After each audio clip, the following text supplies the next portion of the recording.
Dewa Tabib Part 44. Bajingan itu tidak menghormatimu, itu karena kamu terlalu rendah sebelumnya. Manajer Hong tersenyum dan berkata, setelah masalah ini selesai, Anda akan mendapatkan rasa hormat mereka. Tentu saja, saya pribadi sangat menghormati Han Shao Anda. Saya sangat tahu bahwa Han Shao Fei ada di kolam dan akan berubah menjadi naga di wajahnya, dari badai. Untuk sanjungan seperti itu, Han Shao merasa nyaman. Bagaimanapun, manajer Hong masih atasannya. Siapa yang tidak suka disanjung oleh atasan? Sudut mulut Han Shao sedikit miring, dan dia menyesap anggur merah, tunggu pertunjukan yang bagus. Hehe, oke, aku sudah mengatur seseorang untuk pergi ke tempat kejadian untuk menanyakan berita itu. Jika ada masalah, mereka akan segera meneleponku, dan aku akan melihat bagaimana mereka bisa mengatasinya. Manajer Hong berkata sambil tersenyum. Huang Yu tidak berbicara, tapi matanya memancarkan cahaya dengki yang tebal. Li Dong, Lin Yurou, kali ini, mari kita lihat bagaimana kamu mati, gedung grup Lin. Ruang konferensi di lantai pertama. Ketika banyak wartawan mendengar kata-kata Lin Yurou, para penonton gempar. Apa artinya meminta maaf kepada penjahat yang bersedia menganiaya perusahaan nasional dan bersedia menjadi budak asing? Siapa mereka? Mungkinkah kali ini Food and Drug Administration melakukan pemeriksaan acak terhadap produk Lin Group? Apakah itu konspirasi? Lagi pula, sepertinya Lin Yurou tahu semua detail konspirasi ini. Setelah keributan singkat, para reporter yang hadir dipenuhi dengan kegembiraan. Mereka seperti kucing yang mencium bau amis, dan mereka tidak sabar untuk membuka mulut Lin Yurou dan membiarkannya mengatakan semuanya. Tuan Lin, siapa penjahat yang baru saja Anda sebutkan yang bersedia menjadi budak asing? Apakah Anda mengenalnya? Presiden Lin, maksud Anda grup Lin dijebak. Tuan Lin, apakah Anda memiliki bukti untuk membuktikan apa yang baru saja Anda katakan? Bisakah Anda menunjukkan bukti yang Anda miliki kepada media? Adegan itu tiba-tiba menjadi kacau. Semua wartawan mengajukan pertanyaan tentang Lin Yurou. Tidak ada cara bagi semua orang untuk tetap tenang. Karena apa yang dikatakan Lin Yurou adalah umpan yang tak tertahankan bagi mereka. Saya harus mengakui bahwa Lin Yurou terlalu pandai berbicara. Begitu saya masuk, saya kaget dan merayu semua perhatian wartawan untuk masalah ini. Lin Yurou menekan tangannya ke bawah lagi, dan semua orang terdiam lagi. Semua orang memandangnya dengan sangat berharap, menunggunya untuk mengikuti. Semua orang tahu bahwa apa yang dikatakan Lin Yurou selanjutnya adalah berita besar. Dalam beberapa hari yang baru saja terjadi, saya tidak berdiri dan menjelaskan, dan saya tidak mau menjelaskan, karena saya percaya pada produk saya. Lin Yurou melihat sekeliling penonton dan berkata dengan keras, saya juga memiliki kepercayaan pada staf Departemen Pengujian. Produk kami terbuat dari resep rahasia pengobatan Tiongkok murni. Kami telah melakukan banyak tes sebelum diluncurkan ke pasar. Badan Pengawas Obat dan Makanan Nasional adalah Departemen Pengujian Otoritatif negara kita. Saya yakin mereka akan memberi kita kesepakatan yang adil. Penjelasan kami tidak ada artinya. Hanya hasil tes Badan Pengawas Obat dan Makanan yang keluar, itulah penjelasan terakhir.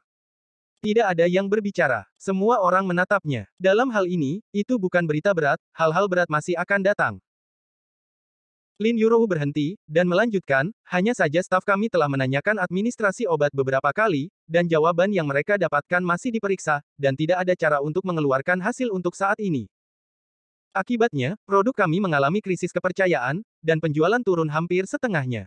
Saat ini, saya mendapat rekaman yang sangat penting dan kritis. Rekaman, betulkah? Mata semua reporter bersinar terang. Seperti sekawanan serigala yang mencium bau daging. Semua orang sangat bersemangat, karena mereka adalah reporter, dan mereka tahu betul bahwa apapun yang berhubungan dengan rekaman biasanya adalah peristiwa besar yang dapat memicu bola mata. Mungkinkah kali ini mereka akan menyaksikan sendiri lahirnya peristiwa seperti pintu rekaman? Kali ini, tanpa desakan wartawan, Lin Yurou berinisiatif mengeluarkan perekam suara dari sakunya dan menyerahkannya kepada staf di dekatnya. Sekarang, tolong dengarkan rekaman ini dulu. Selanjutnya, saya akan menjelaskan kepada Anda alasan dan sejarah rekaman ini. Staf mengambil pena rekaman dan menghubungkannya ke komputer di ruang konferensi. Kemudian putar melalui peralatan audio komputer. Kemudian, di bawah kesaksian semua reporter, percakapan tentang Lin Yurou dan perwakilan grup Jibao beberapa hari yang lalu disiarkan. Para wartawan yang hadir terkejut ketika mereka mendengar bahwa Jibao bersedia menghabiskan 180 miliar dolar untuk mengakuisisi perusahaan bedah kecantikan Lin Group.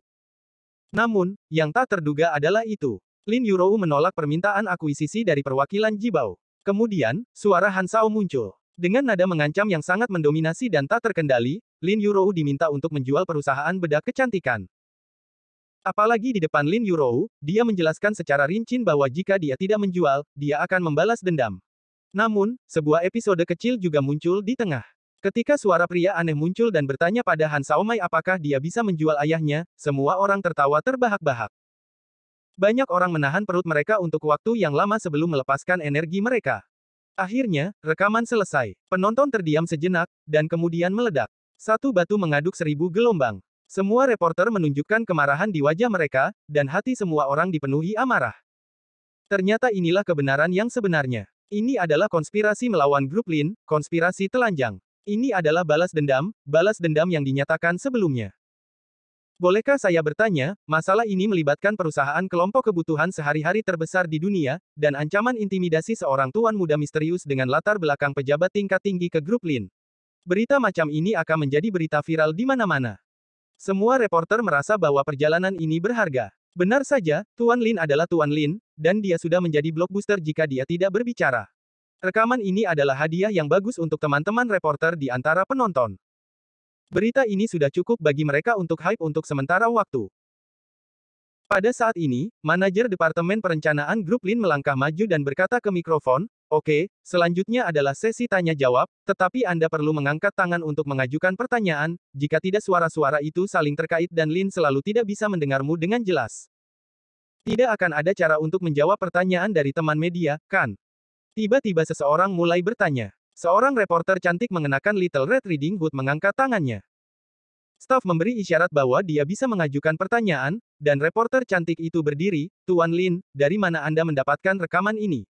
Apakah Anda adalah salah satu peserta dalam masalah ini? Dari mana Anda tahu rekaman ini?" Menghadapi masalah ini, Lin Yurou sudah menemukan cara untuk menghadapinya.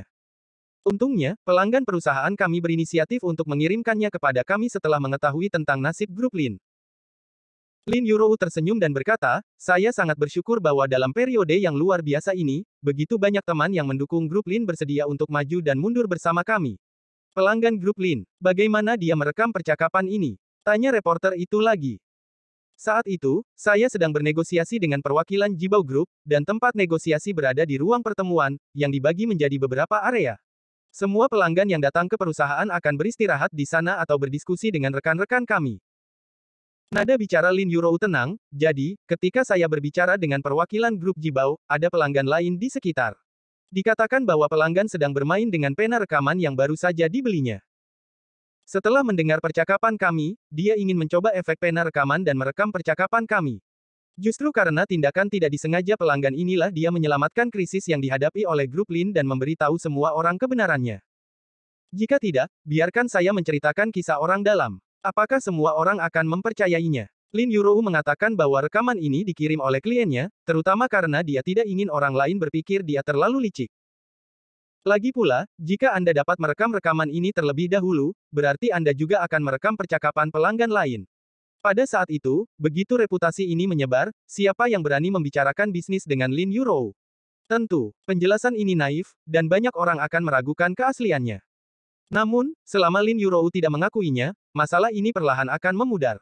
Tidak ada cara untuk membedakan antara yang benar dan yang salah, dan tidak ada cara untuk membedakan antara yang benar dan yang salah dalam banyak hal.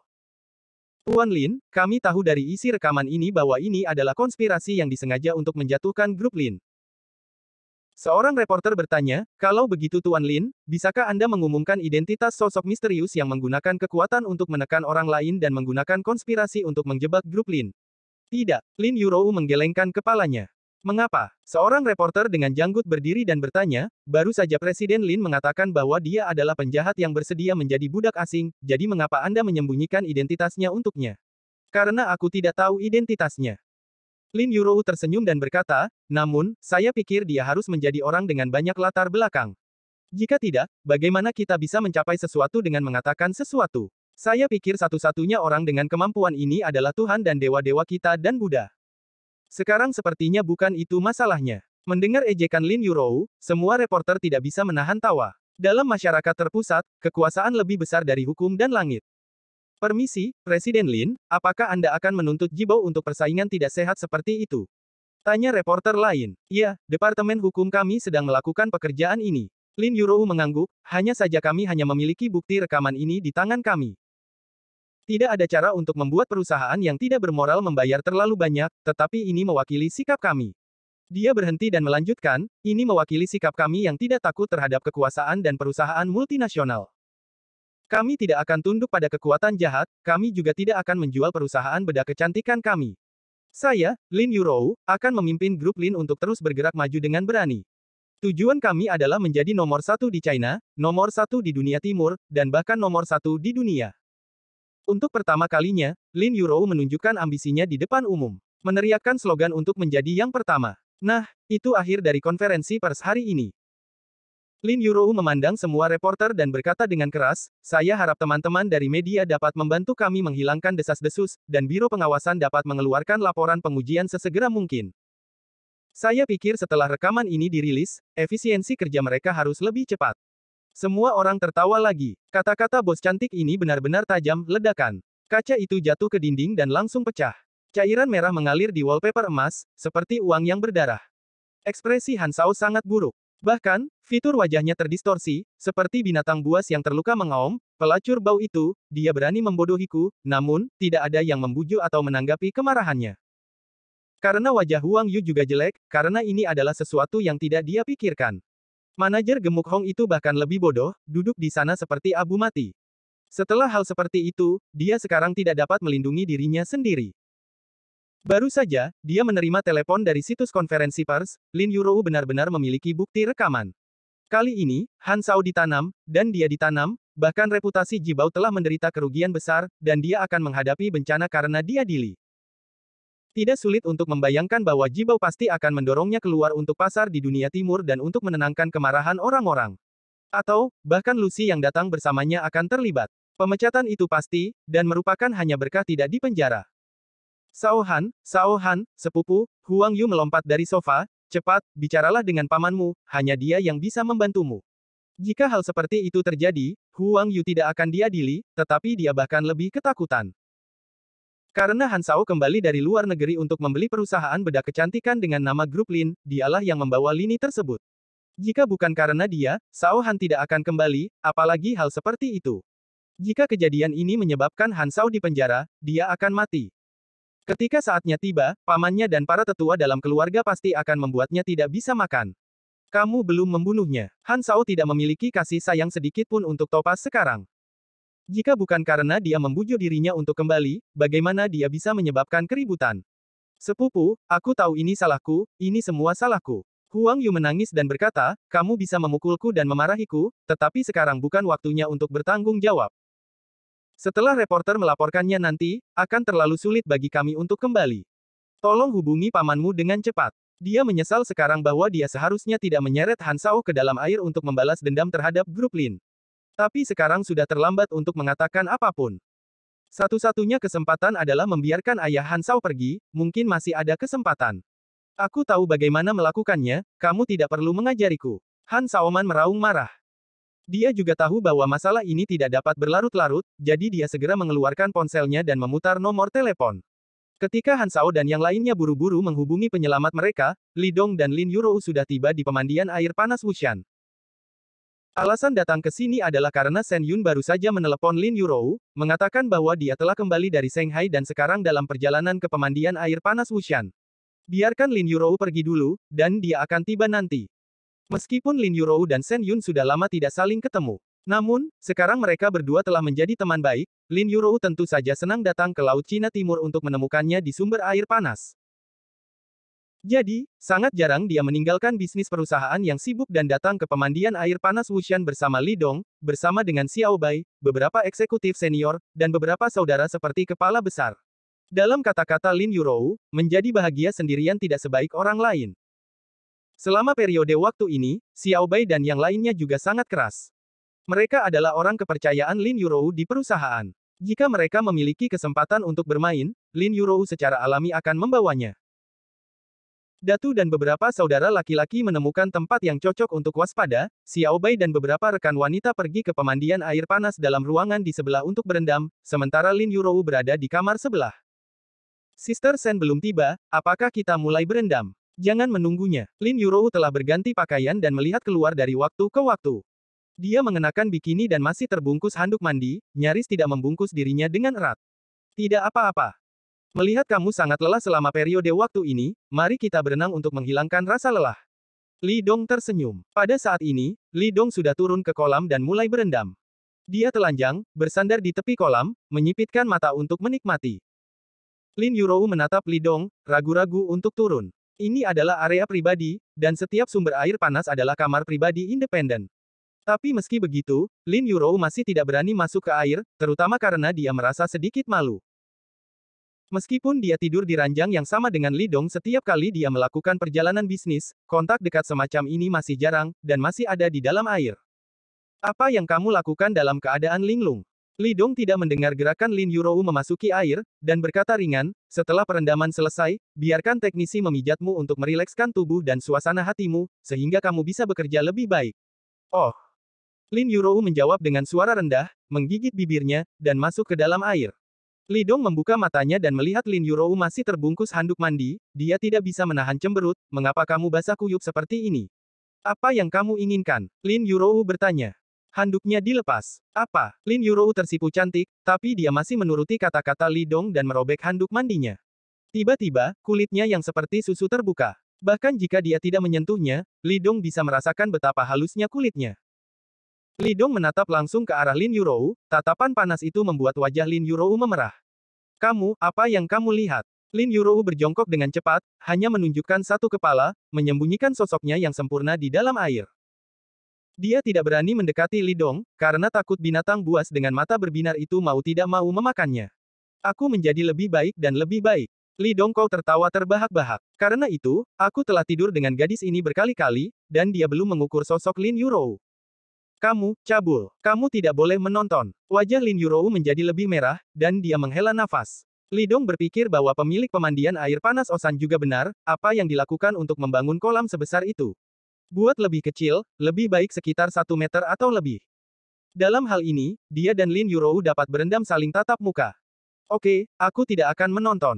Li Dong berkata begitu, tapi matanya masih menatap wajah Lin Yurou tanpa berkedip. Hanya saja kabutnya bergolak, dan Anda tidak bisa melihat yang lain. Li Dong. Lin Yurou tiba-tiba menggertakkan giginya dan menatap Li Dong. Ada apa? Li Dong mendengus. Apakah sosokku benar-benar bagus? Lin Yurou bertanya. Dia baru saja mengetahuinya. Di depan Li Dong, dia tidak bisa selalu malu, karena dia sudah memutuskan dalam hatinya bahwa Li Dong tidak akan menikah dalam hidup ini. Cepat atau lambat, dia akan jujur pada Li Dong. Memikirkannya seperti ini, dia tidak akan terlalu malu. Terlebih lagi, tatapan panas Li Dong tidak membuatnya jijik, tapi malah membuatnya merasa sedikit bangga dan bahagia. Pria yang luar biasa mencintainya, dia sudah menjadi wanita paling bahagia di dunia. Mendengarkan nada hati-hati Lin Yurou dan mata penuh harap, hati Li Dong tiba-tiba melonjak, hanya untuk merasakan bahwa tubuhnya tampak sedikit di luar kendali. Gadis, jangan menatapku dengan tatapan penuh harap itu. Jika tidak, saya akan berpikir Anda ingin saya melakukan sesuatu kepada Anda. Bagus sekali. Li Dong mengangguk. Lalu apakah kamu melihat sosok wanita lain? Lin Yurou tiba-tiba mendengus dingin, kalau tidak, bagaimana Anda membandingkannya? Li Dong membuka mulutnya, dan tiba-tiba merasa bahwa Lin Yurou memiliki banyak rutinitas, jadi dia segera memberinya trik dan jatuh ke dalam perangkapnya. Tidak perlu dibandingkan, aku suka kaki yang panjang. Li Dong tersenyum. Iya, Lin Yurou terkejut, dia juga mengangkat salah satu kakinya secara bersamaan, apakah kakiku panjang? Aku belum mengukurnya sendiri. Tindakannya seperti ini jatuh di mata Li Dong, dan itu hampir mengancam jiwa. Li Dong merasa bahwa bahkan jika dia menghadapi ribuan musuh yang ganas di Afrika, dia tidak pernah begitu bersemangat sekarang. Atau, biarkan aku mengukurnya untukmu. Tenggorokan Li Dong bergerak. Sebelum Lin Yurou sempat menjawab, dia tiba-tiba bergerak dan berenang ke tubuh Lin Yurou. Pada saat ini, jarak antara keduanya kurang dari setengah meter. Di ruangan berkabut, tatap muka, bahkan mereka berdua bisa mendengar detak jantung satu sama lain. Lin Yurou tercengang, wajahnya tiba-tiba berubah menjadi apel merah, dan dia tidak tahu apakah mata air panasnya terlalu panas, atau karena dia gugup dan malu. Kamu, bagaimana kamu mengukur? Tidak ada alat ukur di sini. Suaranya sangat kecil, dan dia ditelan oleh kabut tepat saat dia mengatakannya. Alat ukur. Ya, wajah Li Dong masih tenang, dia mengulurkan tangannya, lihat, bukankah tanganku alat ukur terbaik? Seperti yang dia katakan, dia meraih ke dalam air dan menyentuh kaki Lin Yurou. Napas Lin Yurou tiba-tiba menjadi tergesa-gesa, dan tubuhnya sedikit kaku. Tapi dia tidak menolak, tidak mendorong Li Dong, dan tidak melarikan diri.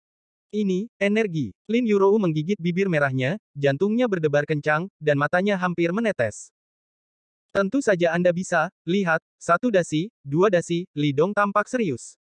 Tangannya terjun ke dalam air, meraih salah satu kaki Lin Yurou, dan menopangnya dengan tangan lainnya. Kemudian, dia mulai dari pergelangan kaki Lin Yurou dan mengukurnya dengan tangannya. Ekspresi Li Dong serius. Saya tidak tahu, saya pikir dia melakukan hal yang serius. Namun, hanya dia sendiri yang tahu betapa tertekannya dia saat ini. Lin Yurou mau tak mau menggigit bibir merahnya, gugup dan malu. Ini bukan pertama kalinya Li Dong menyentuh tubuhnya, tapi ini adalah pertama kalinya di lingkungan seperti itu. Hanya saja Lin Yurou sedikit bingung, kenapa pria ini terlihat begitu serius. Apakah dia benar-benar serius mengukur panjang kakinya? 4 dasi, pada saat ini, Li Dong sudah mengukur posisi lutut Lin Yurou, dan dia masih naik. Lin Yurou mengguncang tubuhnya dan tiba-tiba menyesalinya, oh, bagaimana dia bisa setuju untuk membiarkannya mengukur. Dia ingin menarik kakinya, tetapi tangan Li Dong sepertinya tidak mau melepaskannya. Li Dong, Lin Yurou buru-buru berteriak. Apa yang salah? Li Dong segera berhenti, mengangkat kepalanya dengan ekspresi bingung. Berapa kali kamu menghitung? Lin Yurou ingin mengatakan jangan mengukur, tetapi ketika dia mendapatkan mulutnya, itu menjadi kalimat ini. Ketika Anda bertanya, saya lupa. Li Dong menatap langsung ke arah Lin Yurou, atau, aku akan mengukurnya lagi. Wajah Lin Yurou menjadi lebih merah. Dia hendak berbicara, tetapi Li Dong tiba-tiba menariknya dan pada saat yang sama membungkuk untuk menutup bibirnya. Sehat, mata Lin Yurou tiba-tiba membulat, dan kepalanya menjadi kosong. Dia sekarang memiliki perasaan yang sangat mendalam untuk Li Dong, dan tanpa sadar, dia sudah menganggap Li Dong sebagai suaminya sendiri. Jadi, setelah kejutan singkat, tubuhnya yang kencang dengan cepat rileks.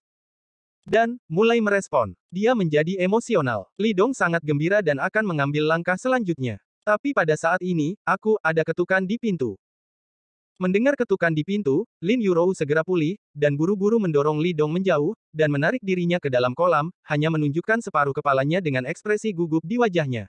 Ada apa? Lin Yurou bertanya. Li Dong mendongak, tiba-tiba sedikit kesal. Rumput, apakah dia hal yang baik untuk mengganggu dirinya sendiri saat ini?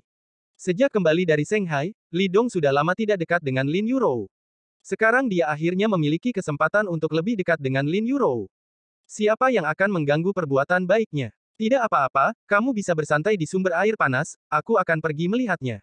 Li Dong menekan amarahnya di matanya dan berkata dengan lembut. Lin Yurou mengangguk, rona merah di wajahnya masih tersisa. Tidak dapat disangkal bahwa dia benar-benar emosional sekarang, jika bukan karena ketukan pintu yang tiba-tiba ini, dia pasti sudah cukup diganggu oleh Li Dong. Meskipun hal semacam itu tidak akan terjadi, pasti ada beberapa intimidasi. Meskipun malu, Lin Yurou masih merasa sedikit kecewa di hatinya, pikiran seorang wanita benar-benar tidak dapat diprediksi. Li Dong mengenakan handuk mandi dan berjalan mendekat dan membuka pintu. Melihat kepala besar berdiri di luar, dia mengerutkan kening, ada apa?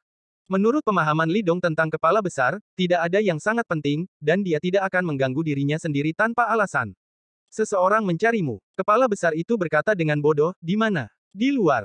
Biarkan dia menunggu. Li Dong berkata dan menutup pintu lagi. Kepala besar itu mengangguk dan berbalik untuk pergi. Li Dong berjalan kembali, mengenakan pakaiannya, dan berkata kepada Lin Yu Judo, seseorang mencariku di luar, aku akan keluar dan melihat-lihat.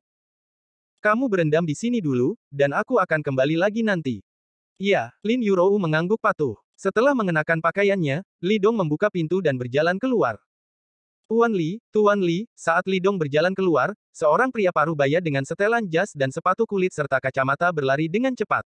Kamu siapa? Li Dong saling memandang. Dia yakin bahwa dia tidak mengenal pria ini, dan bahkan dalam kesannya, mereka belum pernah bertemu satu sama lain. Pria itu buru-buru merogoh sakunya, mengeluarkan mengeluarkan kartu nama dan menyerahkannya kepada Li Dong. Li Dong melihatnya, dan segera menatapnya dengan penuh minat, apakah ada yang ingin kamu lakukan denganku? Bos kami ingin kamu datang dan berbicara. Pria itu buru-buru berkata. Saat berbicara, arahkan ke seseorang yang duduk di bawah payung matahari tidak jauh. Di kalangan pejabat, banyak sekretaris biasa menyebut bos mereka sebagai bos mereka. Karena nyaman untuk menyembunyikan identitas Anda di luar. Misalnya, dalam serial TV, kunjungan pribadi Kaisar di Weifu meminta orang-orang di sekitarnya untuk memanggilnya, bos. Jelas, bos yang dibicarakan orang ini adalah yang tidak jauh. Tidak apa-apa, Li Dong mengangguk. Tuan Li, tolong. Pria parubaya itu sangat gembira ketika melihatnya, dan dengan cepat membimbing Li Dong ke arah pria itu. Li Dong berjalan ke sisi berlawanan dari orang dengan payung matahari tidak jauh dan langsung duduk. Pada saat itulah Li Dong melihat penampilan pria parubaya itu, dan wajahnya cukup megah. Tuan Li, halo. Pria parubaya itu awalnya menutup matanya sedikit, dan merasa bahwa seseorang akan datang, jadi dia membuka matanya dan melihat Li Dong dan mengulurkan tangannya ke Li Dong. Halo, Li Dong mengulurkan tangannya dan menjabatnya. Sudah lama sejak pahlawan muda Tuan Li jarang terlihat hari ini, dan dia memang layak. Bahkan ketika orang ini memuji orang lain, dia memiliki wajah yang lurus, membuat orang merasa tidak nyaman. Tentu saja, Li Dong tidak peduli tentang ini. Aku tidak mengenalmu, dan kamu tidak mengenalku. Kami tidak memiliki persahabatan. Waktuku berharga, dan waktumu juga berharga. Jadi, mari kita bicarakan saja. Li Dong berkata dengan ringan. Menurutnya, daripada menghabiskan waktu mengobrol dengan hal lama ini di sini, lebih baik kembali ke pemandian air panas bersama Lin Yurou. Bukankah harum berendam di sumber air panas dengan wanita Anda sendiri? Mendengar kata-kata Li Dong, pria itu membeku sejenak. Selama bertahun-tahun, tidak ada yang berani berbicara dengannya seperti ini. Oke, kalau begitu aku akan langsung ke intinya. Pria parubaya itu mengangguk, namaku Han Xiao, dan pengawalnya Han Li, apakah kamu ayah dari nama keluarga Han itu? Li Dong sengaja berpura-pura terkejut dan bertanya. Bahkan, hanya dengan melewati kartu nama sekretaris, dia sudah menebak identitas orang ini aku. Han Xiao mengangguk perlahan, saya tidak tahu untuk alasan apa, Inuzi dan Nona Lin Yurou memiliki sedikit ketidakbahagiaan. Saya tahu bahwa grup Lin sebenarnya tanggung jawab Tuan Li. Saya harap Tuan Li dapat bersama Nona Lin Yurou. Katakan beberapa hal baik untuk mengubah pertarungan menjadi batu giok, sebelum dia bisa menyelesaikannya, Li Dong melambaikan tangannya untuk menyela. Putramu tidak hanya tidak senang dengan Lin Yurou, tapi aku juga tidak senang dengannya. Li Dong berkata dengan ringan, juga, ketidaknyamanan semacam ini tidak kecil, dia memaksaku untuk menjual perusahaan bedah kecantikan dengan nama Lin Group. Aku juga memintanya untuk menjualmu. Sekarang sepertinya dia tidak setuju. Urat biru di dahi Han Xiao melonjak, dan ada dorongan untuk melemparkan orang ini ke sungai untuk memberi makan ikan dengan penuh kebencian. Itu menjijikkan. Orang ini berani berbicara pada dirinya sendiri seperti ini. Sejak dia naik ke posisi ini, siapa yang tidak memasang wajah hormat dan patuh ketika dia melihatnya?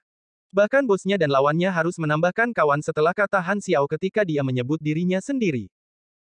Mengapa pemuda ini berbicara pada dirinya sendiri seperti ini? Mengapa? Hanya karena dia adalah bos di belakang grup Lin. Han Xiao adalah orang yang telah mengalami adegan besar untuk waktu yang lama, dan dia sangat pandai mengolah ki. Karena itu, dia dengan cepat menenangkan amarah dan kekerasan batinnya. Dia memandang Li Dong dengan pandangan mencegah, Tuan Li, saya tahu bahwa memang ada beberapa kesalahpahaman dalam prosesnya. Apa yang dilakukan anjing itu menyakiti perasaan Anda. Saya akan menyiapkan anggur dan jamuan makan. Biarkan Inuzi secara pribadi datang dan minta maaf padamu, siapa yang akan memberikan anggur dan jamuan makan? Siapa yang akan membayar anggur? Permintaan maaf. Itu hanya kalimat, maaf, tapi aku memarahi ibuku di hatiku. Apa gunanya? Li Dong dengan jijik berkata, selain itu, permintaan maaf tampaknya tidak berharga, kan? Apa yang baru saja Anda katakan, yang pertama menggunakan uang publik, yang terakhir tidak berharga, permintaan maaf seperti itu sangat tidak tulus. Lalu apa yang kamu inginkan? Han Xiao mengerutkan kening dan bertanya. Seharusnya kamu bertanya apa yang bisa kamu berikan untukku, kan? Li Dong membalas, pertama, putramu yang datang dan memaksa kami untuk menjual perusahaan atas namamu. Perilaku ini telah sangat melukai tubuh dan pikiran kami dan merugikan kepentingan perusahaan kami. Tapi sejauh yang aku tahu, kamu sudah melukainya, kata Han Xiao cepat. Itu karena dia berutang. Apakah saya perlu melanjutkan pembicaraan ini? Jika tidak perlu, saya akan kembali ke sumber air panas. Li Dong mengangkat bahu. Nyatakan kondisimu. Han Xiao berkata dengan dingin. Dia belum pernah bertemu orang seperti itu. Berbicara begitu terus terang tidak memberikan wajah sama sekali. Dia tidak suka orang seperti ini, tetapi dia tidak bisa menahannya, bahkan jika dia tidak menyukainya, dia masih harus bernegosiasi dengan pihak lain. Karena berkaitan dengan masa depan anaknya. Saya baru saja mengatakan poin pertama. Tindakan putra Anda telah sangat melukai semangat kami. Li Dong berkata dengan acuh tak acuh. Kedua, dia sengaja meminta Food and Drug Administration untuk memeriksa produk kami, dan dengan sengaja menyebarkan bahwa produk kami memiliki masalah kualitas, sehingga penjualan produk kami turun setengahnya. Tahukah Anda berapa pendapatan harian kami? Apakah Anda tahu seberapa besar kerugian 50% dalam beberapa hari terakhir? Juga, citra perusahaan kami telah ternoda sebagai akibatnya, dan reputasi produk kami telah rusak parah. Kami perlu menjaga citra perusahaan dan membentuk kembali reputasi produk kami. Tahukah Anda berapa biayanya? Kamu membuat harga. Suara Han Xiao serius dan otentik. Karena dia telah memilih untuk duduk di sini, hasil seperti itu telah lama dipikirkan sebelumnya. Pihak lain hanya ingin kompensasi. Namun, Li Dong memandangnya dan berkata dengan tidak sabar, buat harga. Berapa harganya? Saya sudah menghitungnya. Bahkan jika Anda adalah kepala badan pengawas obat, Anda tidak mampu menghasilkan gaji seumur hidup dengan gaji bulanan Anda, gaji. Jika Anda mampu membayarnya, maka itu membuktikan bahwa Anda korup. Tuan Li, tolong perhatikan kata-katamu. Sekretaris yang berdiri di sampingnya akhirnya tidak bisa mendengarkan lagi dan tidak bisa menahan diri untuk tidak berseru, tahukah Anda? Dengan kata-kata Anda yang menyerang dan menghina barusan, kami punya cara untuk memasukkan Anda ke dalam penjara. Jika kamu tidak membiarkan aku masuk penjara, kamu akan menjadi cucuku. Li Dong mencibir, tetapi dia menyesalinya dan segera mengubah kata-katanya, itu bukan cucuku. Jika kamu tidak membiarkan aku masuk penjara, kamu akan menjadi cucu dari Husky yang dibesarkan oleh bibi di sebelah komunitas saya. Dia tidak menginginkan cucu yang begitu tua. Menurutnya, jika cucunya tidak bertulang seperti anak ini, bunuh saja dia. Dia adalah dewa perang yang bermartabat, dan tidak ada bajingan seperti itu di keturunannya. Anda, sekretaris itu sangat marah sehingga otot-otot di wajahnya melonjak. Tapi dia tidak berdaya, karena dia benar-benar tidak bisa membuat Li Dong masuk penjara, setidaknya tidak sekarang. Han Xiao melipat kedua tangannya, mengetuk-ngetuk punggung tangannya dengan ringan dengan jari-jarinya, seolah sedang memikirkan sesuatu. Setelah waktu yang lama, dia berkata, Tuan Li, saya akui bahwa Anda adalah lawan yang terhormat, tetapi saya rasa tidak baik bagi Anda untuk membuat masalah ini menjadi masalah besar. Itu tidak baik untukmu. Ya, saya akui jika seorang reporter menyelidiki identitas Inuzi, dia kemungkinan akan masuk penjara. Han Xiao mengangguk, dan reputasi saya juga akan terpengaruh oleh ini, tetapi manfaat yang Anda dapatkan tidak banyak. Bagi saya, itu sudah cukup. Li Dong tersenyum. Selama dia tidak menderita, dan dia bisa membuat musuh sial, dia sangat senang dengan hal semacam ini. Itu tidak cukup. Han Xiao menggelengkan kepalanya dan berkata, Anda dapat mengaburkan isi rekaman ini. Saya akan menemukan seseorang untuk datang dan melakukan kejahatan. Saya akan menangani masalah resmi. Berikan saja penjelasan kepada para reporter kepada orang-orang. Adapun kebenarannya, mereka tidak perlu tahu. Selama putraku baik-baik saja, reputasiku tidak akan tercemar. Melihat Li Dong tidak berbicara, dia melanjutkan, mungkin, saya tidak dapat memberikan kompensasi atas kerugian ekonomi Anda, tetapi grup Lin berada di bawah yurisdiksi Food and Drug Administration, yaitu milik saya yang bertanggung jawab. Di masa depan, selama itu melibatkan semua urusan grup Lin, saya akan memberikan lampu hijau. Apalagi semua dukungan kebijakan akan dicurahkan ke grup Lin. Dengan cara ini, kompensasi tidak langsung akan cukup untuk menebus kerugianmu. Jika perlu, saya bersedia menggunakan nama resmi untuk membantu Anda memulihkan reputasi Anda. Li Dong mengangguk dengan serius. Bagus, ini memang saran yang sangat bagus. Itu dianggap sangat bijaksana. Tidak heran putramu menolak menjualmu. Jika aku memiliki ayah yang begitu baik, aku juga tidak akan menjualnya. Tuan Li, saya sangat serius untuk bernegosiasi dengan Anda, dan tolong lebih serius. Han Xiao menekan amarahnya. Baiklah. Li Dong tersenyum dan berkata dengan serius, aku masih tidak setuju. Pembuluh darah biru di dahi Han Xiao melonjak lagi, dan bertanya dengan suara yang dalam, apakah menurut Anda kondisi seperti itu tidak cukup menguntungkan? Sangat menguntungkan. Lalu kenapa kamu tidak setuju? Mengapa kamu ingin tahu? Ya, aku benar-benar ingin tahu, sangat mendesak. Li Dong berpikir sejenak dan berkata, bukan apa-apa, aku hanya tidak ingin berjanji padamu. Kau menipuku. Ekspresi Han Xiao menjadi lebih suram, dan dia menatap Li Dong, mungkinkah kamu benar-benar ingin bertarung denganku? Ikan itu pasti mati.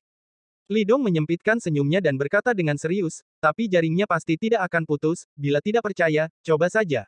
Dia adalah dewa perang timur yang luar biasa. Jika dia bisa terancam oleh kekacauan kecil seperti itu, maka Li Dong tidak perlu bingung. Di mata Li Dong, pemimpin administrasi makanan dan obat-obatan benar-benar tidak berbeda dengan rambut kecil biasa. Masih ingin mengancamnya. Jika Li Dong takut, dia tidak akan menjadi dewa perang. Dapat dikatakan bahwa di dunia timur saat ini, yang dapat mengancamnya dapat dihitung dengan satu tangan. Di antara orang-orang itu, Han Xiao jelas tidak termasuk. Anak muda, apakah Anda berpikir bahwa identitas Anda sebagai bos di belakang layar grup Lin benar-benar dapat membuat Anda tidak bermoral? Apakah Anda berpikir bahwa dengan tingkat identitas ini, tidak ada yang benar-benar dapat menggerakkan Anda? Kamu tidak perlu mengatakan apapun yang mengancam kenaifan semacam ini. Kamu bisa menunjukkan kemampuanmu yang sebenarnya. Li Dong tidak peduli, tapi kamu akan menyesalinya pada akhirnya. Han Xiao menarik napas dalam-dalam, tidakkah menurutmu berbahaya melakukan ini sendiri? Jika seseorang benar-benar menyusahkanmu, saya tidak peduli. Li Dong berkata dengan acuh tak acuh, yang lebih kupedulikan adalah membiarkan mereka yang menggertakku membayar harga yang pantas, sehingga ketika orang lain menggertakku di masa depan, mereka akan sangat berhati-hati. Han Xiao mengangguk. Dia menatap langsung ke Li Dong, pria ini benar-benar sulit dihadapi seperti yang dikabarkan. Tuan Li, Anda harus kembali dan mempertimbangkan saran saya. Mungkin Anda bisa kembali dan mendiskusikannya dengan orang lain, seperti Nona Lin Yurou yang pintar. Li Dong menggelengkan kepalanya. Kamu masih tidak mengerti maksudku. Tentu saja, orang sepertimu tidak akan mengerti. Apakah kamu tahu mengapa aku harus mendapatkan hasil? Aku tidak pernah mati bersama putramu. Mengapa? Ini adalah sesuatu yang Han Xiao tidak bisa mengerti.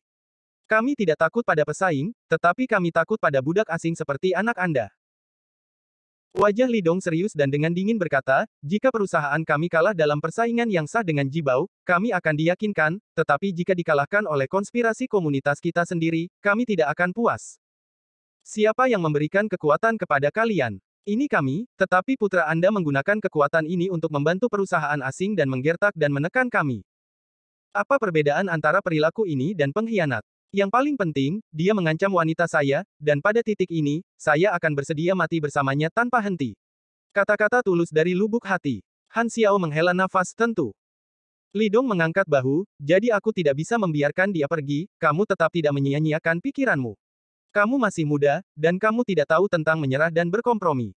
Han Xiao menatap langsung ke Li Dong dan tiba-tiba tertawa, di masa depan, dia akan frustrasi dan mati. Kalau begitu aku menunggu hari itu. Li Dong mengangguk. Ancaman ini mungkin berguna bagi orang lain, tetapi bagi Li Dong, itu hanya lelucon. Oke, ayo berhenti bicara omong kosong denganmu, aku pergi ke pemandian air panas, apakah kamu ingin aku memintamu untuk juga berendam? Li Dong memandang Han Xiao dan berkata sambil tersenyum, layanan di sini cukup bagus. Terima kasih, tidak perlu. Han Xiao berdiri, menyapa sekretaris secara langsung, dan berjalan keluar. Setelah datang ke mobil Audi di luar, sekretaris bertanya, "Bos, apa yang harus saya lakukan selanjutnya? Apa yang bisa saya lakukan jika anak bodoh seperti itu ditinggalkan dengan lawan yang begitu sulit?" Han Xiao meremas dahinya dan berkata tanpa daya. Dia berpikir sebentar, dan akhirnya berkata, "Pergi, kembali ke ibu kota provinsi, aku akan mengunjungi pemimpin besar." Setelah Han Xiao pergi, Li Dong tidak sabar untuk berjalan menuju kamar pribadi. Dia baru saja mengukur panjang kaki Lin Yurou dengan tangannya, tapi itu belum berakhir. Tentu saja Anda harus terus mengukur. Namun, ketika dia berjalan ke pintu, kepala besar itu keluar dan menghentikan Li Dong dengan tangannya. "Kakak, kamu tidak bisa masuk." Li Dong menatap kepala besar itu dengan heran, kenapa? Lin Yurou sedang berendam di sumber air panas. Dia tidak bisa masuk, jadi siapa yang bisa masuk? Ada orang di dalam. Tentu saja aku kenal seseorang, Yurou ada di dalamnya, jadi cepatlah menyingkir dan berhati-hatilah karena aku mau menghajarmu. Li Dong berpura-pura marah. Bocah membosankan ini berani menahan dirinya untuk tidak masuk, apakah Lin Yurou memberinya keberanian? Saudaraku, kamu masih tidak ingin masuk. Tidak hanya ada Presiden Lin, tetapi juga Nona Sen dan yang lainnya juga ada di sana. Kepala besar itu berkata dengan datar. Ketika kata-kata itu jatuh, tubuh Li Dong sedikit menegang. Dia berbalik secara mekanis, apa? Sen Yun dan yang lainnya di dalamnya. Karena mereka adalah mereka, wajar jika selain Sen Yun, manajernya King Jie juga ada di sana. Tanpa diduga, Li Dong dipanggil oleh Han Xiao itu untuk bernegosiasi sebentar, dan tidak ada tempat untuknya lagi. Ya, kepala besar itu mengangguk, begitu saya masuk, Tuan Lin juga menyuruh saya untuk tidak membiarkan Anda masuk, dan menyuruh Anda pergi ke tempat lain untuk berendam. Dia ingin mengobrol dengan Mes Sen dan yang lainnya. Antusiasme Li Dong yang penuh seperti disapu abis oleh baskom berisi air dingin. Karena Lin Yurou dan Sen Yun ada di dalam, wajar bagi Li Dong untuk menjadi orang besar. Dia melirik pintu dengan enggan, lalu berbalik dan pergi. Saat ini, di dalam kamar pribadi, kabut masih melekat, dan ketiga wanita itu mengobrol bersama. Lin Yurou dan Sen Yun tidak bertemu selama lebih dari setengah bulan sejak kepergian Seng Hai. Ketika kita bertemu saat ini, akan ada kata-kata yang tak ada habisnya untuk diucapkan. Sister King berendam di samping, mendengarkan dua obrolan, menyela beberapa kata dari waktu ke waktu, suasananya menyenangkan. Setelah mengobrol, topik dialihkan ke insiden bedak kecantikan. Pria yang bermarga Han itu sebenarnya bukan apa-apa. Hal seperti ini sudah pernah dilakukan.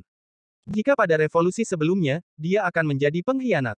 Sen Yun tampak kesal, bagus. Lin Yurou melambaikan tangannya dan berkata sambil tersenyum, tidak mungkin konspirasinya berhasil. Kali ini dia harus dihancurkan. Itu yang terbaik. Shen Yun berkata dengan kejam, orang seperti ini harus diberi pelajaran yang tidak akan pernah dia lupakan. Jika tidak, saya tidak tahu berapa banyak orang yang telah ditipu sampai mati olehnya.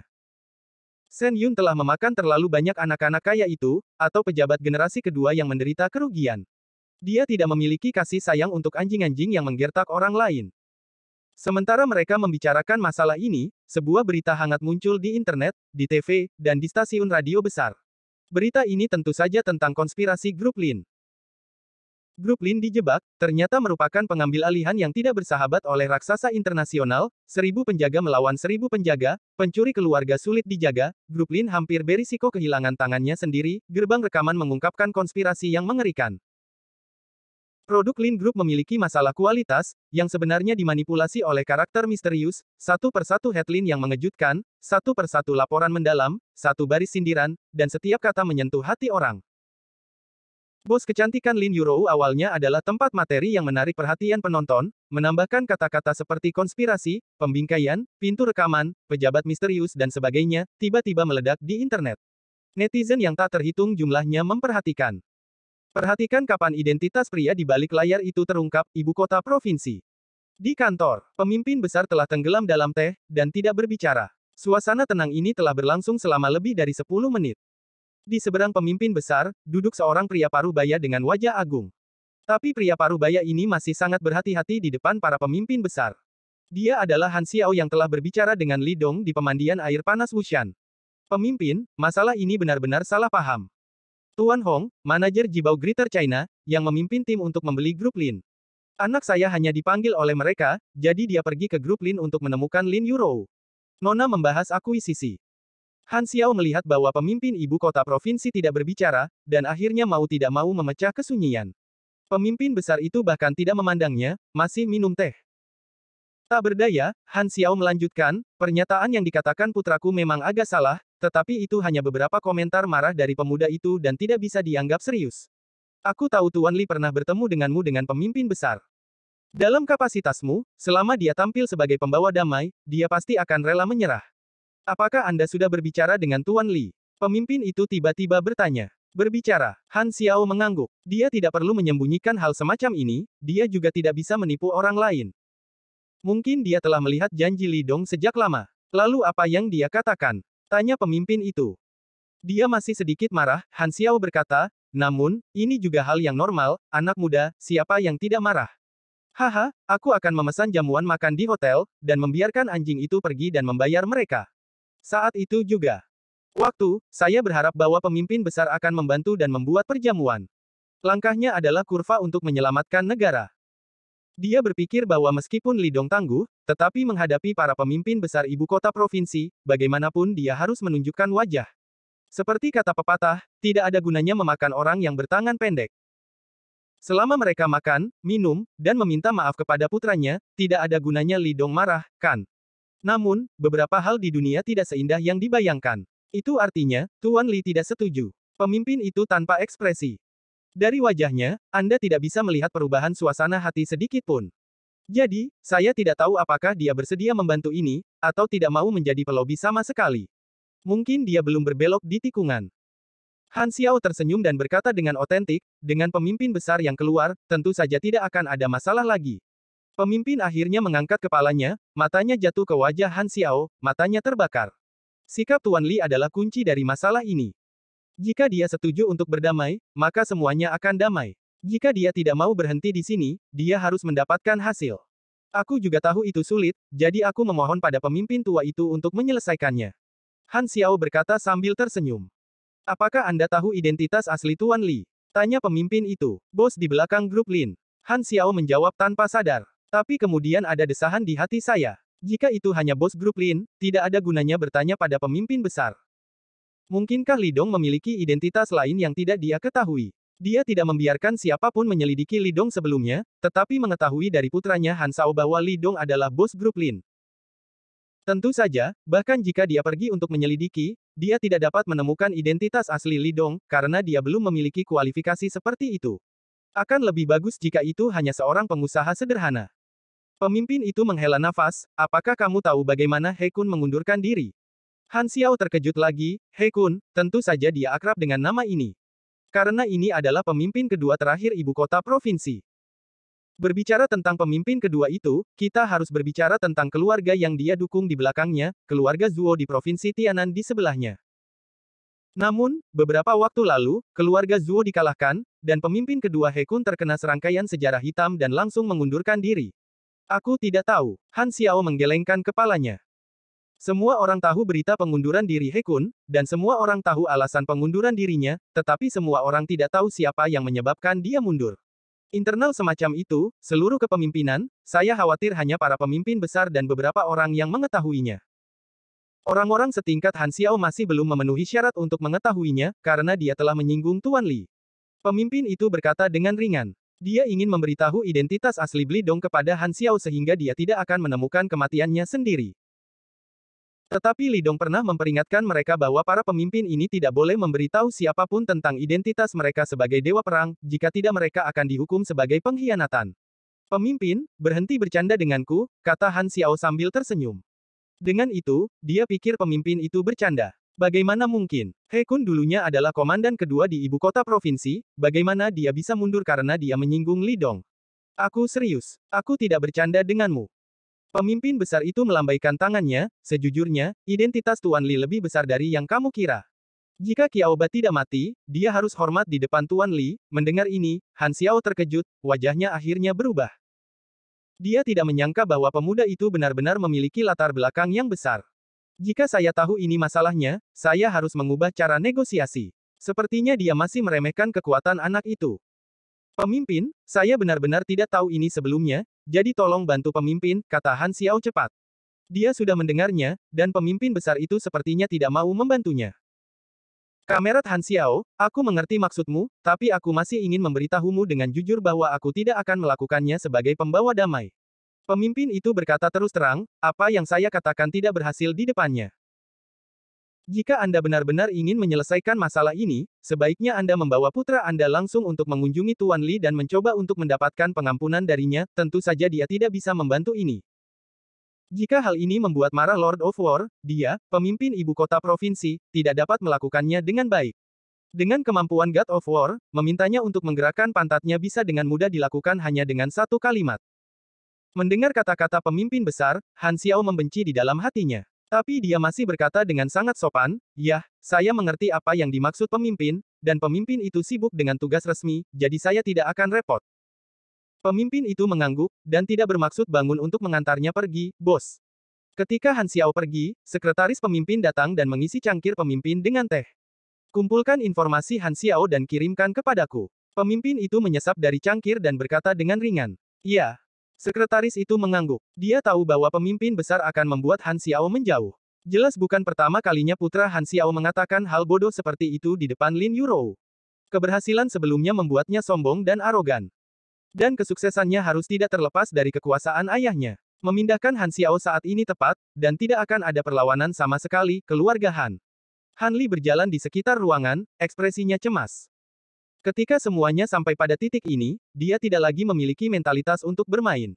Karena masalahnya terlalu serius. Sekarang, masalah ini telah diekspos di mana-mana di internet, dan dia sudah terkenal. Tapi reporter belum menggali identitas aslinya, tentu saja, Han Li tahu bahwa ini akan terjadi cepat atau lambat. Dan begitu reporter benar-benar menggali identitasnya, maka dia akan benar-benar hancur. Dia tidak berani keluar dengan mudah sekarang, karena setelah kejadian ini, lawan politik ayahnya semua menatapnya, selama dia mengambil setengah langkah lagi, dia tidak hanya akan selesai, tetapi bahkan membawa ayahnya bersamanya. Jadi Han Li hanya bisa berdiam diri di rumah dan tidak berani kemana-mana. Dia sekarang menaruh semua harapannya pada ayahnya, mengetahui bahwa hanya ayahnya yang bisa menyelamatkannya, bunyi suara klik. Akhirnya, dalam penantian cemas Han Li, Han Xiao kembali. Melihat ayahnya kembali, Han Li buru-buru menyapanya. Ayah, bagaimana? Bagaimana? Semua orang sudah tahu jika itu tidak berguna, kata Han Xiao dengan ekspresi frustrasi. Ini adalah pertama kalinya dia menggunakan kontak sejak dia berada di posisi ini, tetapi tidak ada yang mau membantunya. Apa? Mereka tidak mau membantu. Han Li berkata dengan marah, saya biasanya tidak memiliki rasa hormat yang lebih rendah dari keluarga kami. Bajingan. Han Xiao akhirnya tidak bisa menahannya lagi dan berteriak, jika kamu tidak sebodoh itu untuk direkam, bagaimana bisa begitu sulit? Sekarang orang-orang memiliki bukti kuncimu, siapa yang mau berdiri dan berbicara? Untukmu, ketika saatnya tiba, begitu media mengungkapkanmu, siapa yang akan peduli dengan tubuh matimu? Siapa yang tahu wanita itu sangat berbahaya? Han Li menggertakkan giginya. Bukannya orang lain berbahaya, tetapi kamu terlalu bodoh. Han Xiao mengutuk keras, aku bahkan belum menyelidiki identitas latar belakang wanita itu. Kamu baru saja kembali dari luar negeri untuk membeli orang lain. Sekarang kamu berakhir seperti ini, aku tidak bisa berbuat apa-apa. Kamu dapat menemukan cara lain untuk membersihkan kekacauan ini. Ayah, aku ingin menyelamatkanku, aku tidak ingin masuk penjara. Han Li panik dan berkata dengan cemas. Dia masih muda, memiliki banyak masa depan, dan ada banyak wanita menunggunya untuk mendukungnya, bagaimana dia bisa masuk penjara? Kamu hanya punya satu cara untuk pergi sekarang. Han Xiao duduk lemah di sofa dan berkata perlahan.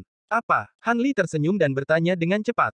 Aku akan mengirimmu untuk meminta pengampunan. Han Xiao berkata dengan sungguh-sungguh. Apa? Ekspresi Han Li berubah, ayah, kalau begitu, aku akan masuk penjara.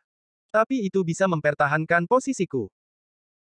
Han Xiaoyu berkata dengan tulus, saya akan mengirim Anda untuk menyerah, dan orang-orang di luar akan berpikir bahwa saya adil dan benar, bahkan jika seseorang ingin menyingkirkan saya, mereka harus berpikir dengan hati-hati. Apa? Seseorang ingin menyingkirkan ayah? Han Li bertanya dengan curiga. Ya, pemimpin besar sudah mengusulkan untuk memindahkan saya ke departemen lain. Posisi spesifiknya belum diatur, tetapi saya mungkin harus duduk di bangku cadangan. Han Xiao menghela nafas, mari kita bicarakan dulu. Ini adalah metode mereka yang biasa. Mereka pasti curiga bahwa aku terlibat dalam hal-hal yang kamu lakukan sebelumnya. Orang tua ini, Han Li mengepalkan tangannya dengan marah, menggertakkan giginya, aku akan meminta mereka untuk menyelesaikan akun suatu hari nanti. Nak, serahkan dirimu. Selama posisiku dipertahankan, kontak kita akan tetap ada di sana. Aku pasti akan menemukan cara untuk mengeluarkanmu, Han Xiao membujuk. Ayah, tapi aku benar-benar tidak ingin masuk penjara, aku juga tidak bisa masuk penjara. Han Li dengan keras kepala menggelengkan kepalanya. Jika kamu tidak masuk penjara, kita akan berakhir, dan tidak akan pernah ada kesempatan untuk kembali. Han Xiao menghela nafas. Jika aku menyerahkan diriku, aku akan mati. Han Li menggelengkan kepalanya berulang kali, ketika saatnya tiba, mereka pasti akan memeriksaku dan mencari tahu semua hal yang telah kulakukan. Aku bisa melakukan semua yang kamu lakukan. Itu hanya akan beberapa tahun, kata Han Xiao. Kepala Han Li tertunduk, dan dia membisikkan beberapa hal yang sangat rahasia. Setelah mendengarkannya, wajah Han Xiao menjadi abu-abu. Dia tercengang dan terdiam lama sebelum dia berkata, tidak mungkin, kamu mau lari. Di pemandian air panas. Setelah berendam di sumber air panas untuk waktu yang lama, Li Dong, yang sangat nyaman dan makan malam, ambruk di sofa dan tidak mau bergerak. Dia menemukan posisi paling nyaman dan merosot di sofa, menonton kartun Peppa Pig dengan senang hati. Lin Guodong pergi ke ruang belajar setelah makan, Liu Jing ada di dapur, dan Lin Yurou duduk di sebelah Li Dong, membaca postingan dengan ponselnya. Hampir 99% netizen di internet mendukung Lin Group untuk mencari keadilan. Dan sudah ada netizen di Renru Hanli. Lagi pula, semua orang menolak pengkhianat yang mengkhianati kepentingan perusahaan nasional, semua orang ingin tahu siapa yang berada di balik layar. Orang itu, apakah dia benar-benar akan dihukum oleh hukum? Melihat kata-kata mendukung grup Lin di internet, Lin Yurou dalam suasana hati yang baik, tetapi ketika dia memikirkan penampilan arogan pria itu, Lin Yurou masih sedikit khawatir. Pihak lain memiliki ayah yang baik. Dia takut pihak lain akan menggunakan kontak untuk menekan pengaruh insiden ini. Dalam hal ini, meskipun grup Lin masih bisa mendapat manfaat, Lin Yurou tidak mau menerima akhir itu. Menurutnya, orang jahat tidak bisa berakhir dengan baik. Jangan khawatir, sanksi yang pantas dia terima tidak bisa lepas. Denganku, tidak ada yang bisa membantunya. Li Dong tersenyum ringan. Ayah orang itu adalah pemimpin Food and Drug Administration. Dia sudah jelas menyatakan sikapnya, agaknya pemimpin besar di ibu kota provinsi itu takut tampil. Jika tidak, Li Dong marah, dan Li Dong tidak keberatan membiarkan ibu kota provinsi benar-benar berubah menjadi pemimpin besar. Selama para pemimpin provinsi tidak maju, tidak ada yang berani membantu Han Xiao dan putranya. Satu-satunya hal yang harus diwaspadai adalah mencegah mereka melarikan diri. Lonceng jingle, pada saat ini, telepon Li Dong berdering. Li Dong mengambilnya dan menghubungkannya. Kakak, seperti yang kamu duga, tikus itu keluar dari lubang. Sebuah suara keras datang dari sisi lain. Kalau begitu, tutup internet. Li Dong berkata ringan. Iya, berlari dengan putus asa. Han Li sudah menelepon dan memesan penerbangan ke negara-negara barat dalam 1 jam. Selama dia naik pesawat, dia diselamatkan. Identitasnya belum terungkap, bahkan jika dia sedang ditatap oleh banyak orang sekarang. Namun, selama ayahnya masih dalam posisi tinggi, terlalu mudah untuk mendapatkan tiket ke negara asing. Han Li mengemudi dengan putus asa. Dia akan menginjak pedal gas, mobil mengeluarkan raungan marah, mempercepat lagi, dan melewati mobil di depan lagi dan lagi. Han Li merasa bahwa bahaya mendekatinya, dan setiap detik dia tinggal di tanah ini, dia menjadi lebih berbahaya. Li Dong, Lin Yurou, kalian berdua, aku pasti akan kembali untuk mencarimu, dan aku pasti akan membunuh kalian. Han Li berteriak dengan suara serak. Namun, tidak ada yang bisa mendengar raungannya di jalan raya menuju bandara. Hanya ketika dua mobil lewat, pengemudi di sisi berlawanan akan melihat wajahnya yang bengkok. Han Li tidak pernah bermimpi bahwa dia akan mengalami hari seperti itu, malu seperti anjing yang berduka pada waktu bersamaan. Tangan si kepala besar dengan cepat memutar setir. Mobil yang dikendarainya bukanlah Rolls-Royce yang sering ia kendarai, melainkan Audi A4 biasa. Walaupun mobil ini tidak sehebat Mercedes-Benz yang lain, namun sangat lincah saat dikendarai di jalan raya, dengan teknologinya, terus-menerus mengungguli satu demi satu, mengusir mereka jauh-jauh. Tertinggal, atau pengemudi di belakang mengutuk, tapi siapa yang peduli? Segera, pemandangan kepala besar itu akhirnya melebar. Dia melihat ada mobil Mercedes-Benz yang berjalan seperti anjing gila di depannya. Dan mobil itu adalah tujuannya. Kepala besar menginjak pedal gas, mobil itu sepertinya ditendang dari belakang, dan dia tiba-tiba mengangkat kepalanya dan berlari lebih cepat. Dia ingin mencegat mobil di depan, sebelum lawan tiba di bandara. Mobil di depan jelas melihat kelainan di belakang, dan mulai berakselerasi. Saat ini performa mobil dibawa ke puncaknya, kemampuan akselerasi Mercedes-Benz itu jelas jauh lebih cepat daripada Audi dengan kepala besar terbuka. Namun, keterampilan mengemudi kepala besar jelas jauh lebih baik daripada Han Li. Kemampuannya untuk menghindari rintangan dan waktu yang digunakan untuk menyalip busur jelas lebih baik daripada Han Li. Sehingga jarak antara kedua belah pihak semakin dekat. Melihat bahwa dua mobil yang bergerak cepat akan berbaris berdampingan. Tetapi pada saat ini, kepala besar itu tiba-tiba berbalik, mengarahkan ke bagian bawah Mercedes-Benz, dan menabraknya, ledakan. Benz menabrak ke depan. Bagian depan dan belakang mobil di kedua sisi bahkan tidak penyok, tetapi lapisan catnya jatuh. Kedua mobil tersebut adalah mobil Jerman, dan kualitasnya tidak perlu diragukan lagi. Kepala besar itu tidak peduli sama sekali, telurnya penuh, dan dia membanting ke depan lagi. Namun, kali ini ia tidak langsung mengenai bagian tengah belakang mobil, melainkan membidik sudut kiri bokong Mercedes-Benz. Dengan cara ini, bagian depan Mercedes-Benz hanya bisa dimiringkan ke kanan. Kegentingan, saya melihat bagian depan Mercedes-Benz membentur ke samping, dan kemudian langsung menabrak pagar pembatas di sisi jalan. Han Li panik. Dia membanting setir dengan keras, mencoba membelokkan bagian depan mobil ke belakang, sambil menekan pedal gas dengan keras. Ledakan. Mobil menabrak pagar lagi, karena gaya tarik rem tidak terlalu parah, jadi kecuali bagian depan mobil sedikit cekung, pagar tidak rusak. Han Li ingin meluruskan bagian depan mobil dan kemudian terus melarikan diri. Lagi pula, dia melarikan diri sekarang, bukan waktunya untuk mengejar pihak lain yang menabrak mobilnya. Tetapi pada saat ini, dia menemukan seorang pria muda berjas hitam berdiri di dekat pintu mobilnya. Orang ini muncul seperti hantu, dan langsung menakuti Han Li. Siapa kamu? Apa yang ingin kamu lakukan? Sekarang dia memiliki perasaan menjadi seorang prajurit, dan dia selalu merasa bahwa setiap orang yang muncul adalah musuhnya. Turun, masuk ke mobil itu, dan duduk di kopilot. Kepala besar itu menunjuk ke Audi, dan suaranya tenang. Dia memiliki ekspresi kusam, tampilan kusam, dan dia terlihat seperti boneka humanoid. Siapa Anda? Apakah Anda seorang polisi? Tunjukkan kredensial Anda. Han Li tidak turun dari mobil, tetapi berteriak keras. Dia ingin menunda sebentar, dan pengemudi yang lewat pasti akan turun untuk memeriksa apakah ada kecelakaan yang terjadi di sini. Pada saat itu, dia dapat mengambil kesempatan untuk melarikan diri. Setidaknya, ada terlalu banyak orang, pihak lain tidak punya nyali untuk membunuh di depan umum, bukan? Tapi sayang sekali orang-orang yang ditemuinya berkepala besar. Melihat Han Li tidak bisa turun, dia masih melengking dan bengkok, kepalanya yang besar mengerutkan kening, dan dia langsung kehilangan kesabaran. Tiba-tiba, tangan kanannya masuk melalui jendela mobil dan mencengkram leher Han Li. Dengan sedikit kekuatan, dirinya jatuh dengan lembut di kursi. Kepala besar membuka pintu mobil, dan kemudian mengangkat Han Li, seolah-olah dia sedang membawa ayam. Dia membuka pintu belakang Audi dan melemparkan Han Li ke dalam, lalu masuk ke mobil dan menyalakan mobil dan pergi. Di dalam mobil, kepala besar mengendalikan kemudi dengan satu tangan, dan tangan lainnya mengeluarkan ponsel dan memutar nomor. Tikus itu telah ditangkap. Cari saja tempat untuk mengunci, ketika waktunya tepat, berikan lokasi persembunyiannya kepada polisi dan media. Sebuah suara datang dari mikrofon. Ya, Datu menutup telepon. Grup Lin. Pada hari ini, beberapa tamu terhormat datang. Tuan Lin, halo, ini Tuan Selton, Wakil Presiden Senior Jibao, dan ini Zhang Hong, manajer produk yang baru diangkat di Asia Greater China. Karena dia mengenakan setelan profesional hitam, seorang wanita yang lembut dan elegan memperkenalkan Lin Yurou dengan senyum di wajahnya. Mengenai mantan manajer regional Asia Greater China Hong, dia telah dipecat dari kantor pusat karena dia melakukan hal-hal yang melanggar prinsip-prinsip perusahaan dan persaingan bisnis yang sah, dan Tuan Han Li, yang juga telah dipecat dari kantor pusat, sebelum saya datang, kantor pusat baru saja mengeluarkan pembatalan jabatan manajer Hong sebagai regional product manager untuk Asia Greater China. Tinggi dan kurus, Sheldon dengan hidung besar menyapa Lin Yurou sambil tersenyum.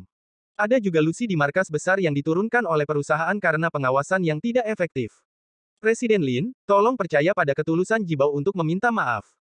Kami benar-benar tidak mengharapkan hal seperti itu terjadi. Perilaku jahat mereka tidak mewakili kehendak Jibao yang sebenarnya. Kami hanya menginstruksikan mereka untuk bernegosiasi, tetapi kami tidak tahu bahwa mereka akan melakukan etika non-profesional semacam ini.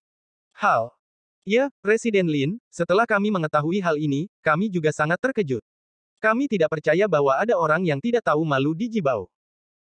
Manajer produk yang baru diangkat Zhang Hong juga buru-buru berkata, begitu saya mengetahui tentang masalah ini, saya segera melaporkan masalah ini ke kantor pusat. Kantor pusat sangat mementingkan hal itu. Tuan Selton mengambil krisis semalam untuk bertemu dengan Anda, permisi. Lin Yurou memiringkan kaki Erlang dan menekuk tubuhnya menjadi lengkungan yang anggun. Dia tersenyum dan memandang semua orang, dan berkata perlahan, saya hanya ingin tahu jawaban. Jika manajer Hong benar-benar mengandalkan metode ini untuk mengakui sisi perusahaan kami, apakah Anda akan memberinya promosi dan kenaikan gaji? Sheldon dan Zhang Hong saling memandang. Setelah beberapa saat, Sheldon masih menjawab pertanyaan itu. Saya rasa dia tidak akan memberitahu kami metode yang dia gunakan untuk mengakui sisi perusahaan Anda. Oleh karena itu, jika dia telah memberikan kontribusi yang begitu besar, sesuai dengan sistem penghargaan dan hukuman perusahaan, kami akan memberinya promosi dan kenaikan gaji sebagai sebuah hadiah. Ya, sukses atau gagal telah menjadi bagian sejak zaman kuno. Lin Yurou tersenyum dan berkata, jika perusahaan menyeberang, maukah Anda datang untuk meminta maaf kepada saya? Sekarang rekaman itu telah terungkap, perbuatan jahat Anda diketahui dunia, jadi Anda di sini untuk menyelamatkan citra perusahaan. Kamu berada dalam bisnis, aku juga bisnis. Kamu memiliki sudut pandang, dan aku juga memilikinya. Apakah kamu pikir aku akan menerima permintaan maafmu begitu saja? Kalau begitu, apakah sepertinya aku wanita yang terlalu baik untuk diganggu? Setelah mendengar ini, Sheldon dan Zhang Hong saling memandang lagi. Sheldon mengedipkan mata pada Zhang Hong, dan Zhang Hong segera mengerti. Dia mengeluarkan cek dari sakunya dan menyerahkannya kepada Lin Yurou, kami juga mempertimbangkan kesalahpahaman ini, yang menyebabkan banyak kerusakan pada perusahaan Anda. Ini adalah kompensasi kecil kami. Saya harap Lin Yurou dapat menerimanya. Kami mohon maaf. Lin Yurou mengambil cek dan melihatnya, dan berkata sambil tersenyum, seperti yang diharapkan, ini adalah perusahaan kebutuhan sehari-hari terbesar di dunia. Itu benar-benar memiliki banyak uang. Juga tolong maafkan Presiden Lin. Saya memaafkan. Lin Yurou mengangguk, saya percaya Anda tidak tahu tentang insiden pengambil alihan yang tidak bersahabat ini. Terima kasih. Zhang Hong sangat gembira, baiklah, bisakah Anda membantu Tuan Lin untuk mengeluarkan pernyataan yang menyatakan bahwa grup Lin dan Jibao memiliki hubungan kerjasama dan persaingan yang baik? Saya yakin Jibao tidak mungkin melakukan hal semacam ini. Maaf, aku tidak bisa. Lin Yurou langsung menggelengkan kepalanya. Tidak ragu-ragu, mengapa? Sheldon dan Zhang Hong bertanya pada saat yang sama, wanita ini telah berubah terlalu cepat, kan? Aku bisa menipu diriku sendiri, tapi aku tidak bisa berdiri dan menipu konsumen, kata Lin Yurou dengan serius. Bagaimana dia bisa menyetujui permintaan pihak lain ini? Jika dia benar-benar setuju, maka dia akan menjadi yang paling bodoh. Lagi pula, ketika pernyataan ini keluar, bagaimana orang-orang di Tiongkok akan memandang grup Lin? Mereka akan berpikir bahwa grup Lin akan menipu perasaan mereka dengan bekerja sama dengan perusahaan asing untuk mendapatkan uang. Perusahaan seperti itu tidak akan hidup lama karena mereka telah kehilangan dukungan rakyat. Tentu saja Lin Yurou tidak bisa melakukan hal bodoh seperti itu. Zhang Hong berpikir dalam hati, apa gunanya kamu percaya? Yang penting konsumen percaya. Kali ini negosiasi berakhir dengan suasana hati yang buruk. Insiden ini masih fermentasi di internet. Semua reporter dikerahkan, dan ada banyak netizen yang antusias melacak siapa yang berada di balik rekaman itu. Namun dalam beberapa hari terakhir, itu belum bisa ditarik keluar. Sampai hari ini. Siang ini seorang netizen dengan julukan Chicken Eats Eagle memposting postingan di salah satu forum gosip terbesar di China. Identitas orang misterius itu terbongkar, diduga sebagai putra dari pemimpin tertinggi departemen tertentu. Posting ini menganalisis nama keluarga, suara, dan energi yang tersembunyi di balik orang misterius melalui pencarian daging manusia. Identitas di balik layar dari pihak-pihak yang terlibat dalam insiden tersebut diungkapkan dengan cara yang wajar dan beralasan. Segera setelah posting ini muncul, itu segera menarik perhatian luas. Dalam 1 jam, itu memiliki tingkat hit lebih dari 100.000 dan tingkat respons lebih dari 10.000, dan itu dicetak ulang satu demi satu. Untuk sementara waktu, netizen mendorong di belakang layar grup Lin ke garis depan. Target akhir dari pos itu adalah Han Xiao dan putranya. Satu batu mengaduk 1000 gelombang. Ketika ban di situs web besar dicetak ulang satu demi satu, dan bahkan beberapa program komentar berita mulai mengutip laporan, masalah ini menjadi hotspot di masyarakat. Meskipun tidak ada yang datang untuk mengkonfirmasi bahwa insiden ini dilakukan oleh Han Li, berita lain secara tidak langsung membuktikan bahwa insiden ini memang terkait dengan keluarga Han dan putranya. Han Xiao dicopot dari posisi kepemimpinannya. Penunjukan baru tidak dikeluarkan pada waktu yang bersamaan. Menurut kondisi nasional dalam negeri, ini berarti Han Xiao pasti telah melakukan sesuatu dan secara halus diisolasi dan disensor. Tetapi, di mana Han Li, pemutar rekaman? Sebagai salah satu protagonis dari masalah ini, dia tampaknya telah menghilang dari dunia. Akibatnya, banyak wartawan semakin ingin menemukannya. Menanggapi kalimat itu, semakin sulit ditemukan, semakin kuat keinginannya. Menemukan Han Li telah menjadi acara besar bagi semua wartawan media untuk bekerja sama. Ini hampir merupakan mobilisasi nasional. Misalnya, komunitas Han, villa pinggiran kota, gedung pemerintah, bar, kafe internet, dan sebagainya. Selama Han Li pernah ke sana, reporter dapat terlihat menyergap dan mencari. Salah satu reporter cantik adalah reporter dari East China Sea Times, dan juga reporter S dari East China Sea Times. Nama reporternya adalah Lin Yue. Dia sangat mengagumi Lin Yurou. Dia membidik Lin Yurou dan ingin menjadi wanita kuat seperti dia. Ketika sampai pada konspirasi semacam ini yang telah menarik perhatian seluruh orang, dia ingin mengetahui kebenaran lebih dari lebih banyak reporter. Menurutnya, Lin Yurou tidak boleh diperlakukan tidak adil. Hanya dengan menarik keluar orang-orang di belakang layar, itu bisa adil bagi Lin Yurou. Tetapi dalam 2 hari terakhir, dia berjongkok di banyak tempat yang pernah dikunjungi Han Li, dan dia tidak mendapatkan hasil apapun. Pada hari ini, dia tinggal di hotel tempat Han Li menginap, dan masih tidak mendapatkan apa-apa. Tepat ketika dia hendak pergi, telepon di sakunya tiba-tiba berdering. Aku mengeluarkan ponselku dan menemukan itu nomor asing. Hai, halo, ini Lin Yue. Halo, reporter Lin Yue. Suara pria yang membosankan datang. Permisi, apakah kamu? Lin Yue tertawa pelan, nada suaranya tidak berlebihan, tapi itu tepat untuk membuat pihak lain merasa, dan dengan hati-hati menjelajahi detail pihak lain. Kamu tidak perlu tahu siapa aku. Pria di seberangnya terlihat sangat kasar, aku meneleponmu untuk menyampaikan berita.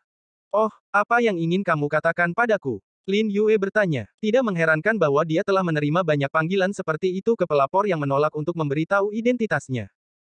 Aku tahu di mana Han Li bersembunyi. Pria itu berkata dengan ringan. Mendengar ini, Lin Yue sangat gembira di hatinya, tetapi dia tidak menunjukkannya, dan bertanya, di mana dia? Tuliskan alamat ini, pria itu berkata dengan suara datar, nomor 119, Jalan Changlin. Oke, aku menulisnya, bolehkah aku bertanya? Lin Yue menuliskan alamatnya dan hendak mengajukan beberapa pertanyaan lagi, tetapi pihak lain langsung menutup telepon. Orang yang aneh. Lin Yue sedikit mengernyit sambil melihat telepon. Secara umum, orang yang meneleponnya untuk menyampaikan berita akan meminta sejumlah imbalan tertentu. Tapi pria ini, setelah memberi alamat, langsung menutup telepon, ini adalah pertama kalinya dia bertemu. Tapi Lin Yue tidak segera peduli, dia dengan cepat menemukan nomor di ponselnya dan memutarnya, sudah ketemu, aku tahu di mana Han Li bersembunyi. Bersambung.